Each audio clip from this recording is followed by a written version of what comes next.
Maqueta Goodwin is a published author, computer scientist, lecturer, mathematician, historian, columnist, preservationist, environmental justice advocate, film consultant, and the archivist. She is the founder of the premier advocacy organization for the continuation of the Gullah Geechee culture, the Gullah Geechee Sea Island Coalition. When Quet was selected, elected, and installed by her people to be the first Queen Mother, head Body, and official spokesperson for the Gullah Geechee Nation. As a result, she is respectfully referred to as Queen Quet Chiefess and head of state for the Gullah Geechee Nation. Queen Quet? Hold on, just a little while longer. Hold on, just a little while longer. Hold on, just a little while longer. Everything why be alright. Hold on, just a little while longer. Fight on, just a little while longer. Pray on, just a little while longer. Everything why be alright. On a chill on everything why be alright. Oh, chill on everything why be alright. Where me there from? Yeah, like we're 100 children a day now. We from these islands and things like that. Whereby the crack we teach us a little while, but daddy, otherwise some people in the town eat with me. I would have yelled there. Now do this, y'all. Right along with me like that. And grab God out for a little while. And this just say for you. Daddy have been going to just feel like that. Been going to turn into this.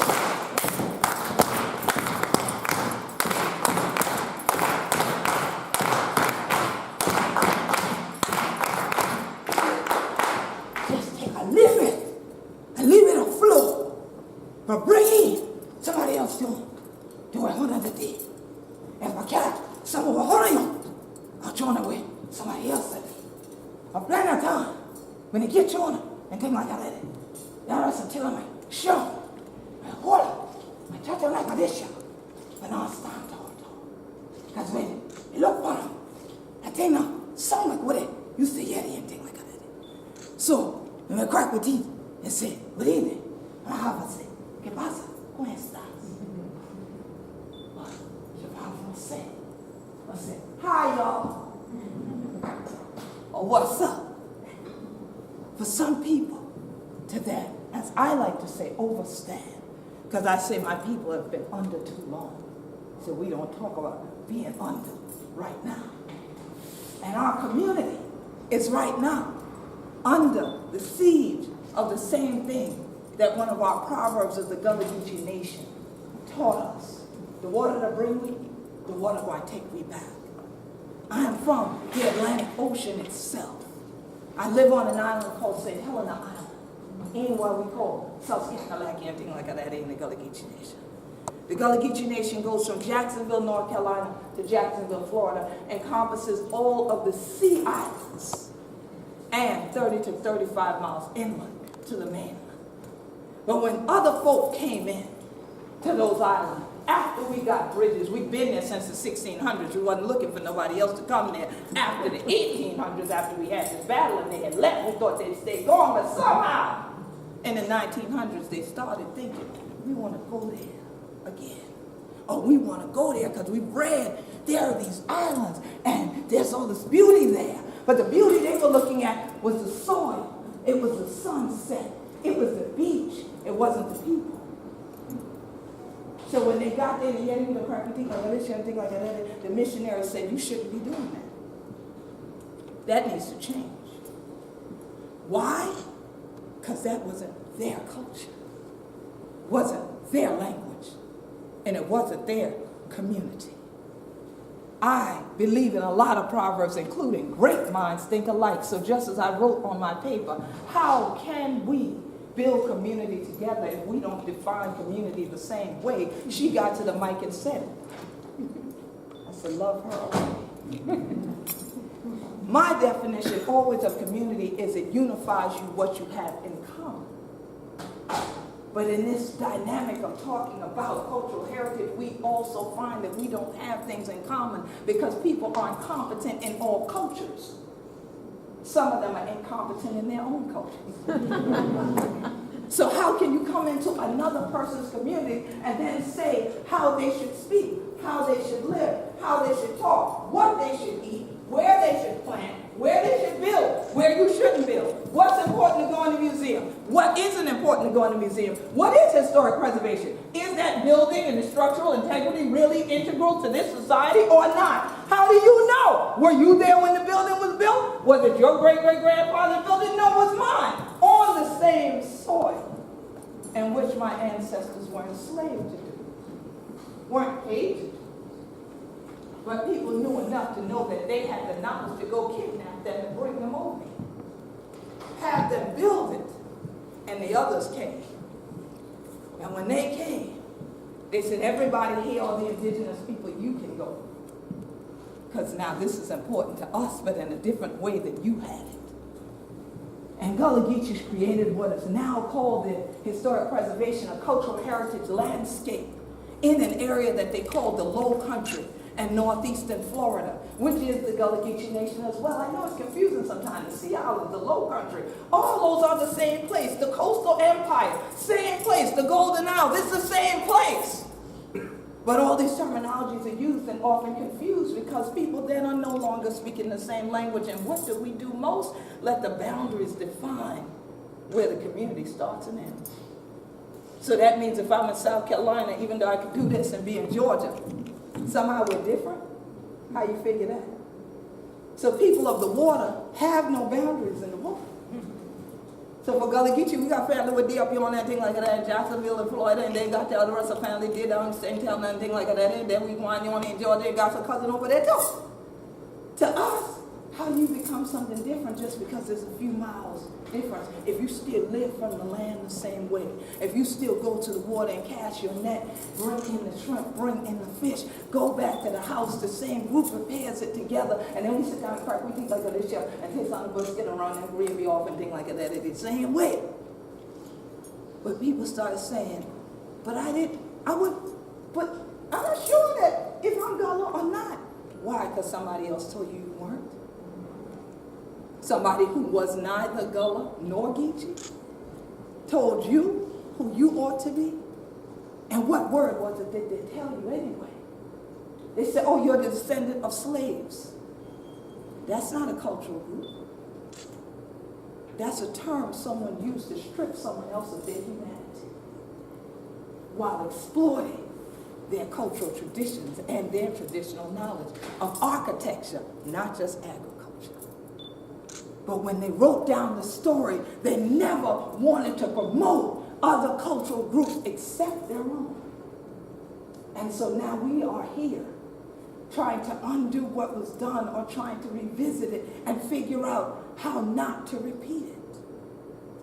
But if we're not speaking the same language, how can we sit down and talk? If your culture says over food, we talk, and my culture says over food, we don't, we can't have a meeting of the minds. If in my community, we sit and we engage with the food because it is the energy that gives us life force and it connects us back to the God that created it and us and makes us one and gives us a chance to rejuvenate, because that was the time in which our ancestors were able to take a break. And someone else's cultural community finds that as a time to go ahead and chit-chat about all things that shouldn't come across my food. Then how can we eat together? And if we keep doing the things we're doing, will we have a land on which we can grow food from to eat in the first place? How many of you here love GMO? Please raise your hand. You don't? Are you kidding? There's no takers? Nobody? As I sat here and I heard words coming from each one of the speakers, I just heard one I'd never heard before. And I now want you to be aware there's more than one type of GMO. What are y'all thinking of when I say GMO? Go on, say it together. Modified organism. Well, now concern yourself with globally monolingual organisms. Because if we continue to try to think we can have conferences to make one strategy that everyone's going to speak from, and it's going to fit all cultures, we're doing the same thing that so-called scientists believe they're doing by thinking they can one-up God by taking the seeds out of things that need seeds to produce some more fruit in the future. So we have to be clear that not everything needs alteration. Ladies, sometimes the dress just fits right off the rack, right? So we have to not always modify, but include and connect and simply talk and find out what we do have in common, even if your words are different at first.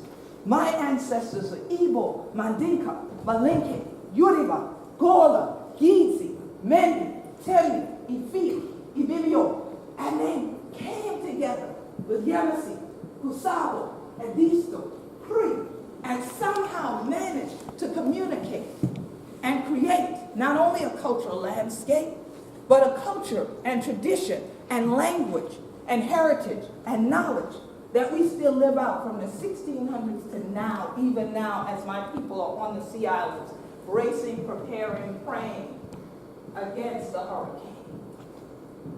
They are doing the same things our ancestors did when there was no Weather Channel. There were no apps to tell you anything was coming. They took what they knew and they shared what they had and they built things together, but they realized that when they would take it into other areas, other folks would have to use it in a way that fit them. So our national flag has a tree in the center.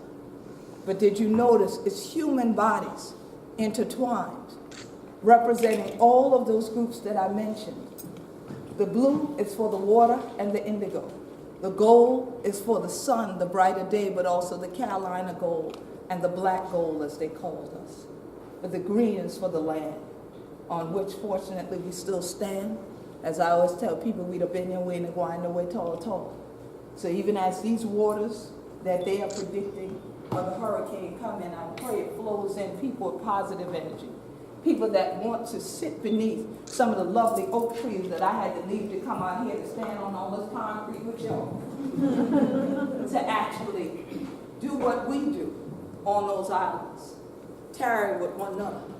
Crack your teeth just a little while longer. Learn from each other. Share the best of who you are and what you have.